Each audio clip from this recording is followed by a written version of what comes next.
السلام علیکم بھائی صاحب، آپ کو پتہ ہے کہ کے الیکٹرک کے اندر آپ نے آفس کے اندر ایک ویڈیو دیکھی جو بڑی وائرل ہوئی، اور اس ویڈیو کے اندر وہ بچی بیچاری پیروں میں معافی مانگتی رہی، لیکن وہ کے الیکٹرک کے جو ملازمین تھے انہوں نے اس کے ساتھ بہت سخت رویہ رکھا۔ آپ تاجر رہنما ہیں، آپ مجھے بتائیں آپ کیا میسیج دیں گے کے الیکٹرک کو، انتظامیہ کو، حکومت کو؟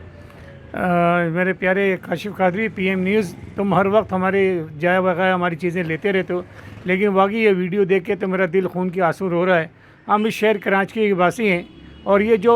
کے الیکٹرک کے جو بھی ملازمین ہیں ان کے ارباب اعلیٰ ہیں، ان سے میں گزارش کرتا ہوں کہ اس شہر کراچی جس کی آبادی 3.5 سے 4 کروڑ روپے 3.5 سے 4 کروڑ کی ہے، اور کل ہمارے ایک لیڈر آفاق بھائی بھی یہاں آئے تھے، امین فہیم صاحب بھی آئے تھے،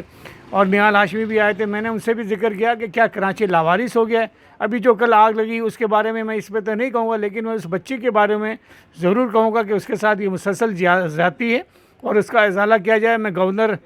کامران ٹسوری بھائی سے بھی گزارش کرتا ہوں، اور وزیر اعلیٰ باقر صاحب سے بھی، کہ اس شہر کو دیکھیں، ایسا نہ ہو کہ انقلاب کی طرف چلا جائے۔ ایک پچھلے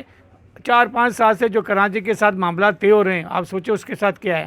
روڈز ٹوٹے ہوئے ہیں، گلیاں خراب ہیں، دن بدن 1 مہینے کے اندر 4-5 جگہ آگ لگ گئی ہے، اور آج اس کے ساتھ یہ ایسے واقعات ہو رہے ہیں۔ وہ ہماری بیٹی ہے، ہماری بہن ہے، اس شہر کراچی کی، بلکہ پاکستان کی بیٹی ہے، کیا اس کے ساتھ یہ زیادتی ہونی چاہیے؟ میں کے ای سی کے اعلیٰ اختیار سے بات کرتا ہوں اور ان سے کہتا ہوں کہ اس کا فوری نوٹس لیا جائے۔ یہ ویڈیو وائرل ہو رہی ہے اور اس سے ہماری شہر کراچی کی اور پاکستان کی بے عزتی ہو رہی ہے، لہٰذا میں گزارش کروں گا کہ اس کو فوری طور پر نوٹس لیا جائے اور ان ملازمین کو ان کو خارج کیا جائے، ان کی نوکریاں سسپینڈ کی جائیں۔